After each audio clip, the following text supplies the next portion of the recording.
Okay, can a tree own itself? The internet says it's true. Hey there, welcome to The Internet Says It's True, where every week we learn something that sounds like I made it up, but it's really true. Part of the WCBE podcast experience. My name is Michael Kent. This is episode 143. Welcome back. I missed you since last week, and I've got another great episode for you this week. Today we'll be traveling to Athens, Georgia. And before we get into this week's topic, I want to remind you that all of the episodes are available ad-free on Patreon. You can also go there if you want to watch the video of me interviewing our guests each week. Also, it's just a good place to help support the podcast. I really appreciate the great group of Tizitors we've got there, like Ben P., who just joined. And you can find that at patreon.com/Michael Kent. Oh, and this is brand new. You can sign up now for a free trial, so you don't even have to pay for the first week. So if you're on the fence about joining, you can sign up for free and try it out for a week. Once again, that's patreon.com/Michael Kent. And there's also a link in the show notes. I'll be performing on a cruise ship for a while, sailing from Portugal to Nova Scotia to New York, so we may have to have some rewind episodes coming up soon. We'll see how that works out. I'll be on the Carnival Venezia, and then when I get home, I head straight up to Chicago for 6 shows at the Chicago Magic Lounge. Those tickets are available at chicagomagiclounge.com. And then I'll be back up in Columbus for 4 shows at the P3 Magic Theater. Those tickets are available at p3magictheater.com. So get those tickets. Go see me on the road. So, like I said, we're going to Georgia for this episode. I just spent an entire day Googling famous trees.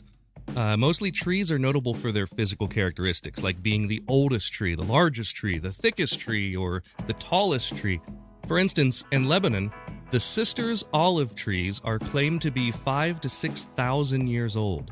Is it Lebanon or Lebanon? I think it's Lebanon. In Ohio, there's a city called Lebanon, and we say Lebanon, but the country is Lebanon.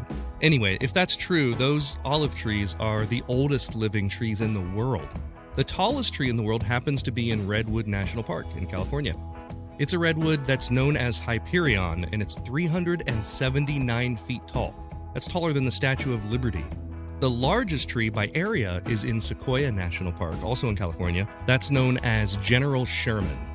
There's a tree in Tule, a town in Oaxaca, Mexico. It has the largest circumference. It's a Montezuma cypress, and it's 138 feet around in circumference. But I wasn't necessarily interested in trees that are notable for those types of characteristics. There are lots of trees that are notable for, physical characteristics, but there are also a lot of trees that are notable for their history. Trees that have been used for landmarks, trees where historic events happened, or trees that tell a story. Colonel William Henry Jackson was a professor at the University of Georgia. Now, some reports say that William went off to war and came back around 1890, but I can't find any record of him serving in the war. Whether he served or not, he was in Georgia, which means in his lifetime, he saw William Tecumseh Sherman burn and destroy cities in his state on his march to the sea. So he was very aware of wanting to preserve the things that represented his childhood memories. Jackson had grown up there, where his father was governor of Georgia, and before that was a congressman, a senator, and a Revolutionary War veteran. His grandfather had also been a congressman and state Supreme Court justice. The family ties were strong, and his memories of growing up on the property there in Athens, Georgia, were very important to him.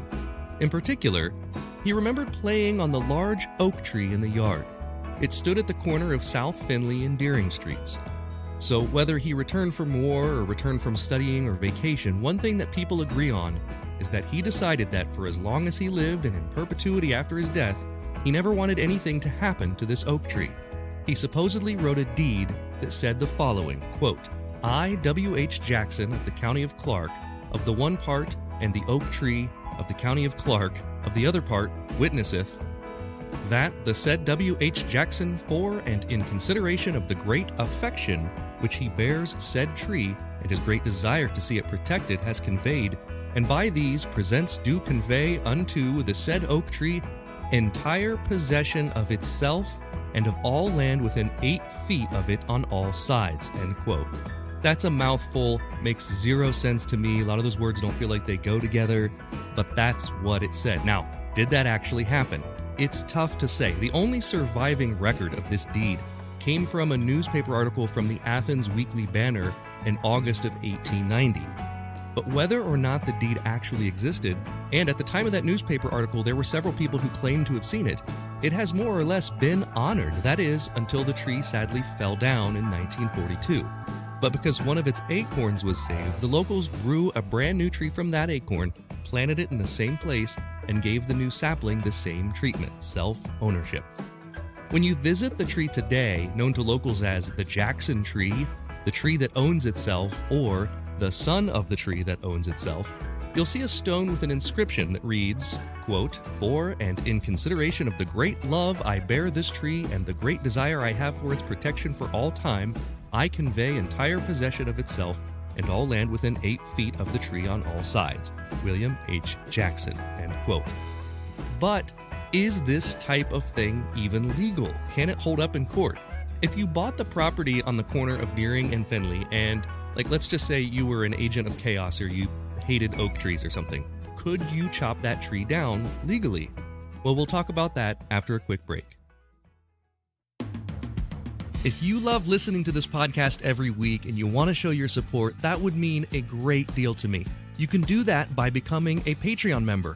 We've got members at all levels, whether you want to pledge $1 a month or $10 a month. Just think about the value that you receive from this show. And if you like the histories and the stories that you learn about or the jokes that you hear, and if you think that they're worth it, consider signing up. For that, you get every episode ad-free and a week early, access to bonuses like the unedited videos of the guest appearances, and 20% off all merchandise. You can sign up today at patreon.com/Michael Kent. That's patreon.com/Michael Kent. There was a time that humans used 100% organic products as healing balms and moisturizers for their skin. Well, I've partnered with an awesome company that wants to get back to those times. Fatco sells organic and responsibly made tallow-based skincare products.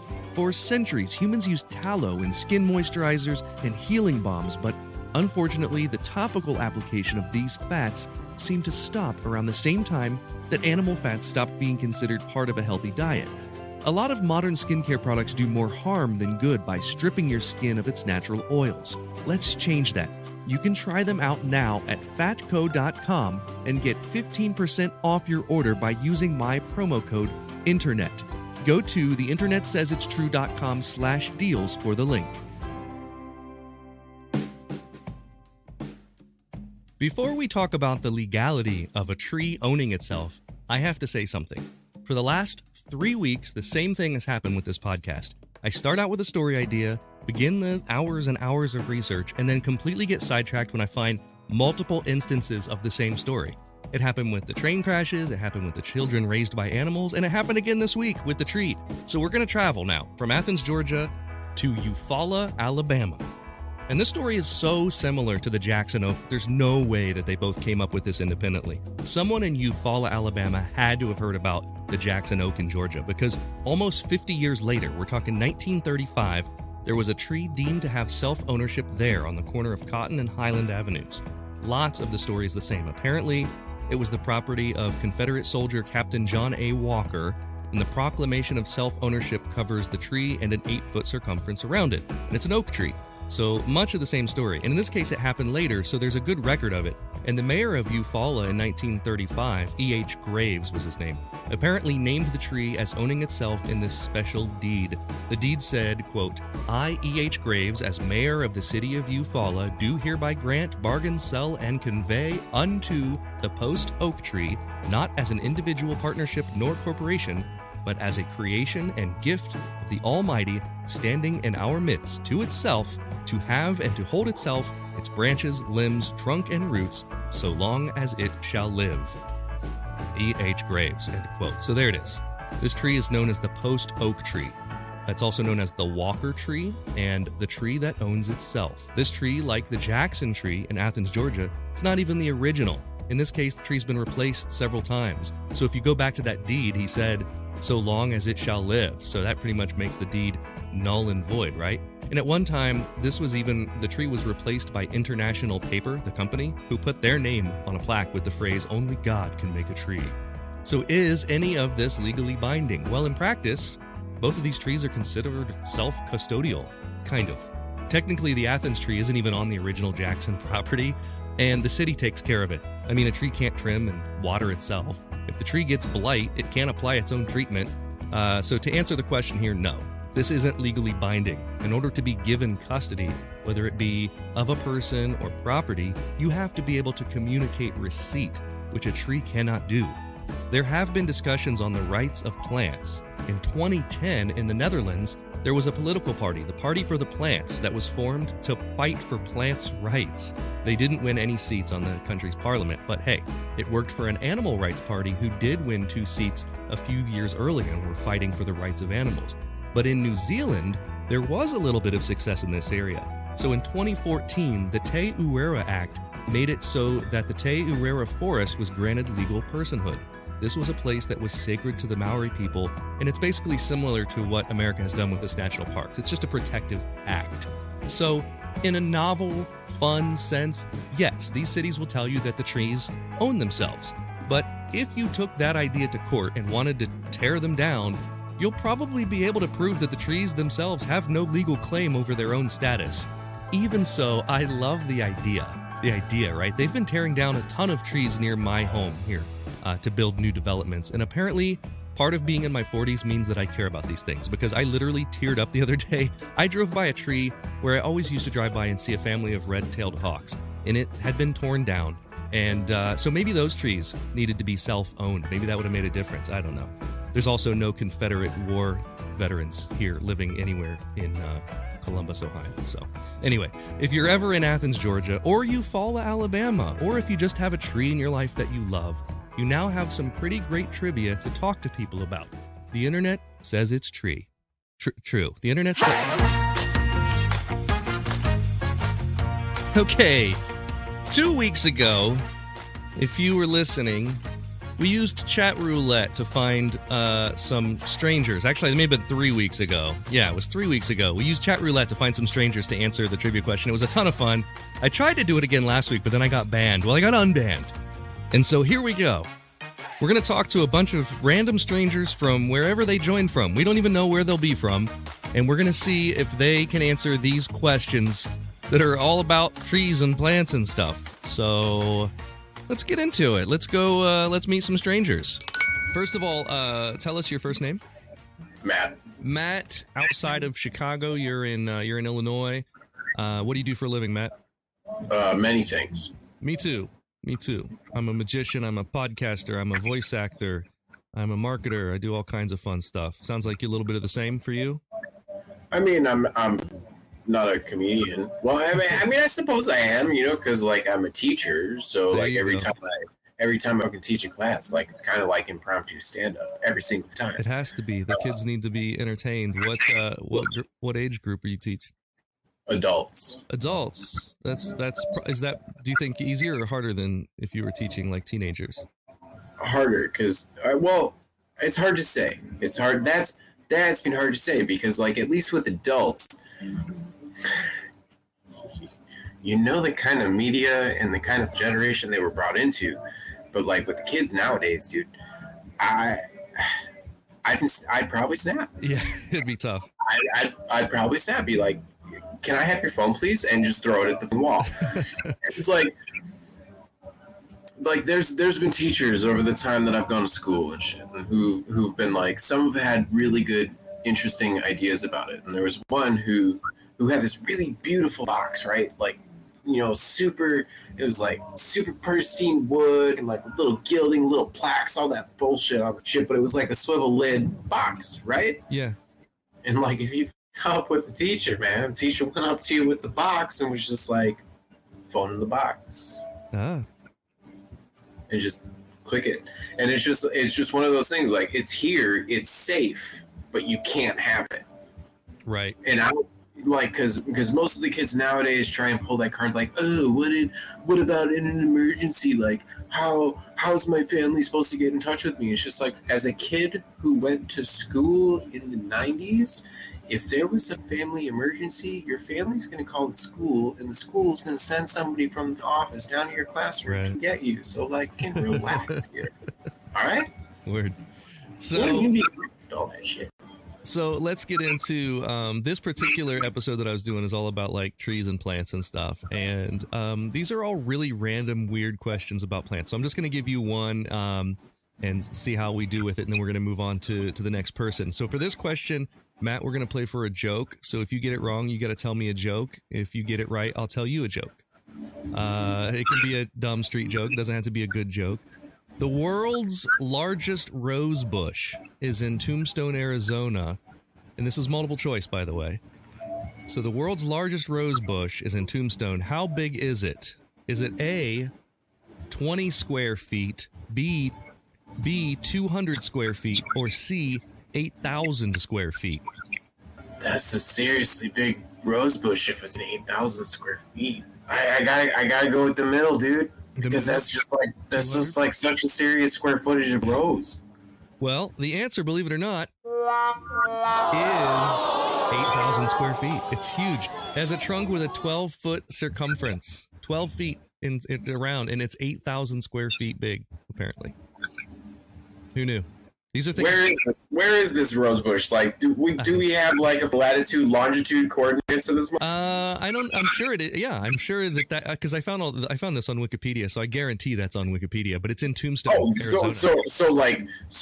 Okay. So now I gotta pull this one because like now I'm supposed to tell you a joke. Yeah, if you got a joke. Wikipedia. That's your joke. That's my joke. I'm sure it's sourced. I'm sure it's. I hope so. I mean, right. but you know just as well as I do that I could go on Wikipedia right now, right on Donald Trump's webpage. Now, the funny thing about that is that if you did that, there are enough people that are sitting there like moderating it. It would be changed back in like 10 seconds. But a rose bush in Tombstone, Arizona, it might. If you did something on that, it might be there for a few weeks. I mean, right. So like then the validity of the rose bush in Arizona is in question because like how many people are honestly sitting there being now wait, it's got its own website, the Rose Tree Museum, the world's largest rose. In 2023, man, if I want to make a website about tonight's chicken soup, I could probably make a website about what I suggest is that one of us goes to Tombstone and goes to this museum. Because if this is all fake news, they are committed, my friend. There is an entire history. You can. I was this close to hearing a joke from the joke maker, but here I am, not a joke maker myself, trying to make jokes and shit. I'll tell you one anyway. So there's these two trees living in a forest, right? There's a birch tree and a beech tree. And then there's a sapling that comes up between the birch tree and the beech tree. And the two trees start to argue about whose kid is this. Was it a son of a birch or is it a son of a beech? And the birch is like, it's a son of a birch. And the beech is like, it's a son of a beech. And back and forth, they argue, son of a birch, son of a beech, son of a birch, son of a beech. And then a woodpecker flies by, and the trees thought, let's ask an expert. This thing is a wood expert. So, Mr. Woodpecker, you tell us, is this sapling a son of a birch or a son of a beech? And the woodpecker goes, I'll check it out. I'll see. And he starts pecking on the sapling. Tut, tut, tut, tut, tut. And he goes, wow, this is amazing. He pecks some more. Pop, pop, pop, pop, pop. This is wonderful. He pecked and he pecked. This is terrific. And the trees couldn't stand any longer. They say, tell us, is it a son of a birch or a son of a beech? And the woodpecker replied, it's neither. It's the best piece of ash I've had my pecker in all week. Whoa. Yeah, all right. Then it's not awful. It's not awful. And with that, it's not awful. With that, Matt, I'm going to let you go. Thank you so much, Matt in Illinois. Appreciate you playing the game. And the name of the podcast is called The Internet Says It's True. And this episode will come out next week. Peace, man. All right. Hey, what's going on? How's it going? Not too bad. I'm Michael. I'm in the U.S. Nice to meet you, Michael. What's your first name? Majid. Majid? Yes, sir. Majid, and you are in the UK? Yeah, that's true. I'm in London. In London. Fantastic. I'm just recording like a trivia thing for my podcast where I'm just asking people random trivia questions. Do you want to play along? Yeah, let's go. Let's All right. do it. Sounds great. Sounds great. So this is an entire episode about trees and notable trees and stuff. So for this next question, we're going to play for posting about this podcast on your social media. And the name of the podcast is called The Internet Says It's True. So if you get the question wrong, you've got to post about it on your social media. If you get it right, You don't have to do that. So here's your question. And this is multiple choice, by the way. So, that's good. Yeah, the Osmania lifesaver is a tamarind tree in Hyderabad, Telangana, India. I don't know if I'm saying that correctly, but Hyderabad, Telangana, India.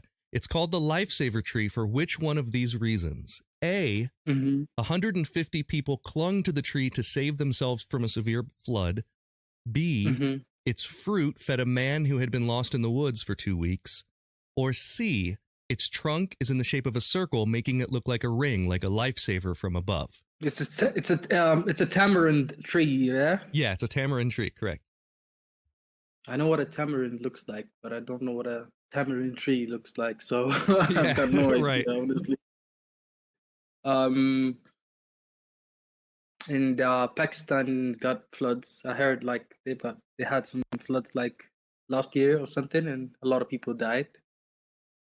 So, you know what? I'll just go with the flood story. With the flood? The answer, Majid, you get it right. It is correct. It is the 150 people clung to this tree to save themselves from a severe flood. This was in the early 20th century, like 1908 or something like that. So it was a long time ago. The tree is 300 years old and it's still going strong. It's called the Osmania Lifesaver Tree.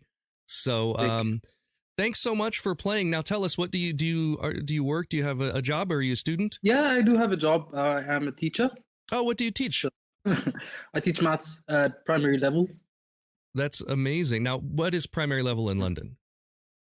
Like a year or grade. So in the British system, it's referred to as year 1 to 5. Okay. Or grades, elementary, basically. Right. Yeah, we would call that elementary here. Elementary would. Yeah, so that's like ages what, 5 to 9, 5 to 10. Oh no, you're going up to like 12. Yeah, 11 or 12. That's the highest, and then we can go back to 7, 6, 7. You're getting these kids like right before they get like an ego, right? So they're still cool. Right before. Nah, some of them are like very smart, and they can surprise you. They can really surprise you, because once they get comfortable, in the classroom, they really express themselves. It's not like when you meet a kid outside of a classroom, what I mean, as an adult. Sure. So sometimes they just like they'll say very witty stuff, like I'll be shocked, like wow. Sometimes it's naughty, and sometimes it's offensive. Like you want to laugh, but you can't because you're a teacher. Exactly. Awesome. You know how it is. Cool. Well, thanks so much for playing, and congratulations on getting the question right. And I'm going to move on to someone else, Majid. But thanks again, man. There's Michael. The podcast What's the name is called, of it's called The Internet Says It's True, and it comes out every Monday. And your name is Michael. So if Michael I search Kent, you can search for Michael Kent. Right, Michael Kent. Got you. If you search that, you'll find me. Cheers, Michael. All right, have a good thanks, one. man. Have a good one. Hello. What are you up to? Talking to you. Just talking to me. I'm Michael. I'm in the U.S. and I'm recording like a trivia thing for my podcast, where I'm just asking each person one trivia question. It's multiple choice. Do you want to play? Okay. You good? Yeah? Okay, let's do it. First of all, tell us your first name. Juana. Juana? And Juana, you're in Argentina, is that correct? Yeah. Oh, fantastic. I don't think I've talked to anyone in Argentina before. What do you do for work there? I don't work, I study. You study? You're a student? Yeah. Are you a college student? University. University. Fantastic. And what are you studying to become, or do you know? Veterinarian. Oh, fantastic. That's awesome. A vet. That's great. So this is a question that's not about veterinary sciences at all. This is about trees. Right. So this is, and in this question, we're going to play for a book recommendation. So Juana, if you get it wrong, you've got to recommend a book for me. And if you get it right, I'll recommend a book for you. Okay. All right. So for this question, here it is. In Japan, there are 170 trees known as Hibaku Jumoku. What does this special designation mean? Again, this is multiple choice, so I'll give you three choices. The word is Hibaku Jumoku, and it means A, They are trees that live above the alpine timberline on Mount Fuji, meaning they shouldn't be able to live in the environment, but they still do. B, they're trees that survived the atomic bombs in Hiroshima and Nagasaki.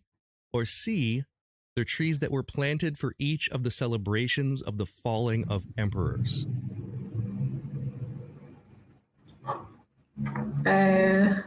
Option C. C, the planted for the celebrations of the falling emperors? Yeah. Unfortunately, the answer, Lana, is B. They're trees that survived the atomic bombs in Hiroshima and Nagasaki.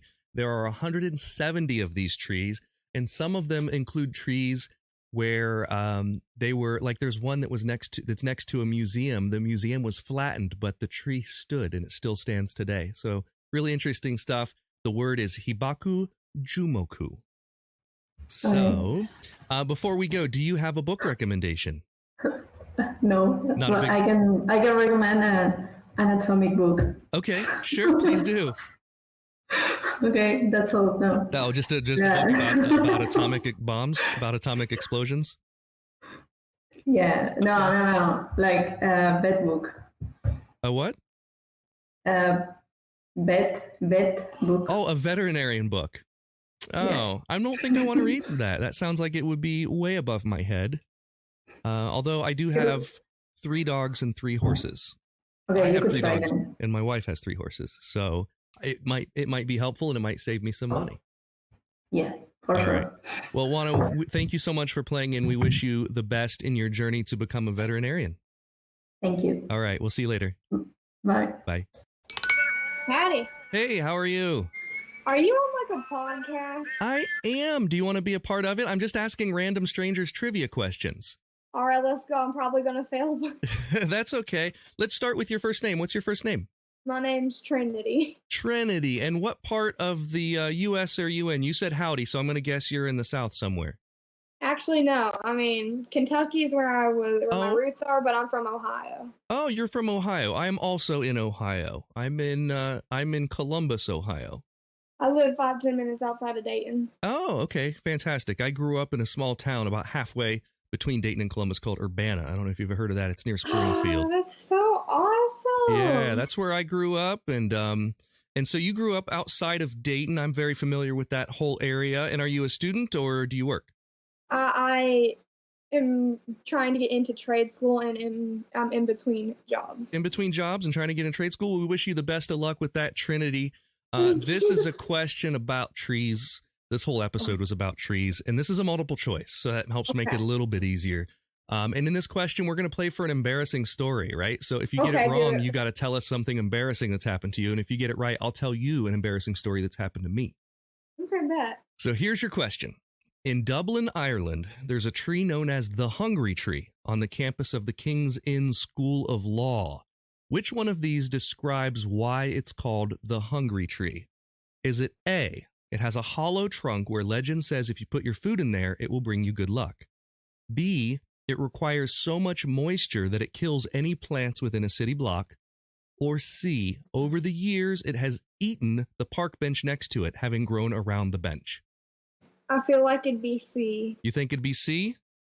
Believe it or not, Trinity, the answer is C. You got this correct. Yes. Congratulations. We have no prize for you other than I now get to tell you an embarrassing story that happened to me one time. All right. When I was moving into this home where I'm in now, which is in, like I said, in Columbus, Ohio, I was moving from a condo in Columbus. It was my first time driving a truck. I rented a 24-foot box truck.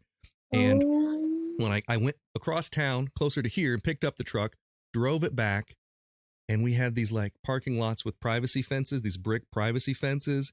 And I straight up Kool-Aid manned right through one of those fences with the truck, cut the corner, knocked the bricks down everywhere. It almost fell on one of the cars in the parking lot, but it didn't. And completely bent up the side of the truck. And believe it or not, somehow got away with all of it. I did tell the guy that was like the handyman at the condo, he had that brick wall back up the next week, never charged me anything. The truck company, I didn't say anything to them. They never charged me anything.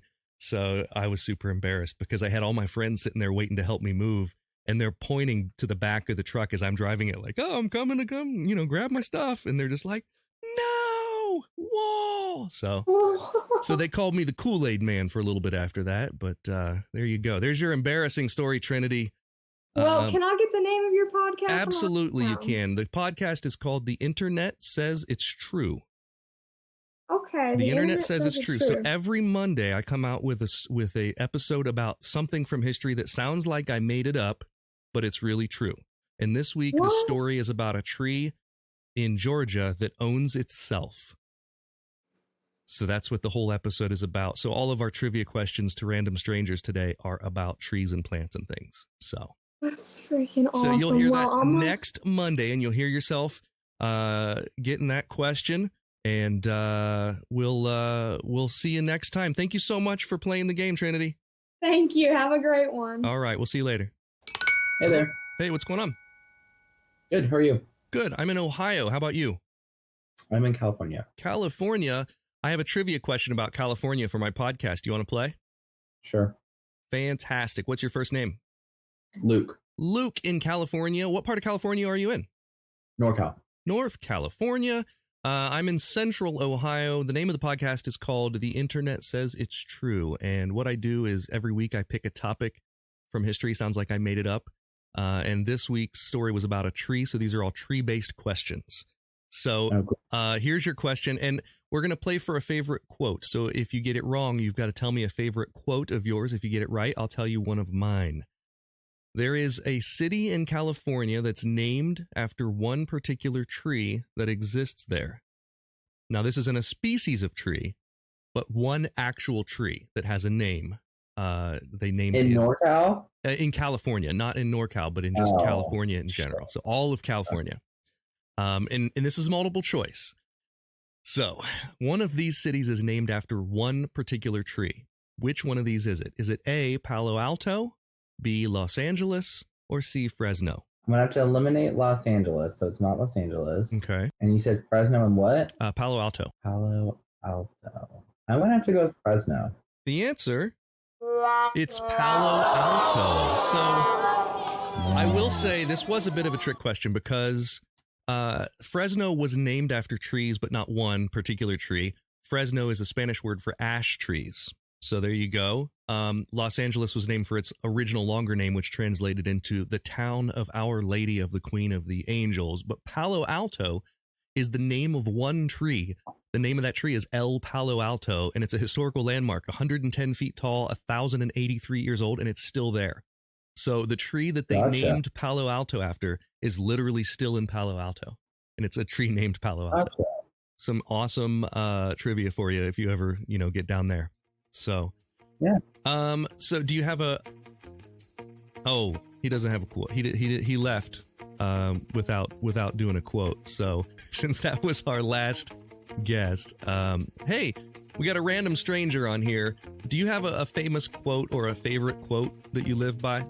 The line between being a genius and being insane is a very thin line. I love it. And do you know who said that? Albert Einstein.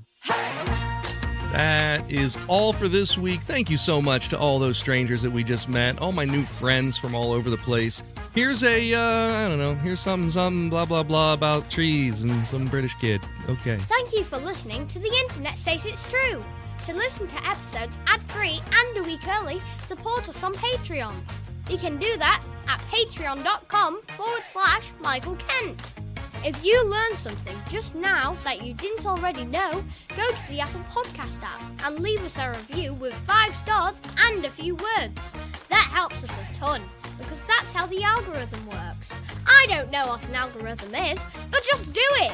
See you next week for a brand new episode of The Internet Says It's True! The Internet Says It's True would like to thank the Patreon subscribers whose monthly contributions help to make the show possible. Sean Brown, Denny Corby, Joshua Endress, Dallas Ray, Bryce Swanson, Eugene Anderson, Jim and Joanne Martin, Mitch and Andrew Joseph Kemplin, and the show's official Emperor Kick Track. The show is written and produced by me, Michael Kent. Theme song is by Finite Music Forge. All audio clips in this episode are used for education and commentary and used under Fair Use Title 17 U.S.C. Section 107. You can listen to past episodes by searching for The Internet Says It's True wherever you get your podcasts, and you can see bonus content at patreon.com/Michael Kent. The Internet Says It's True is part of the WCBE podcast experience.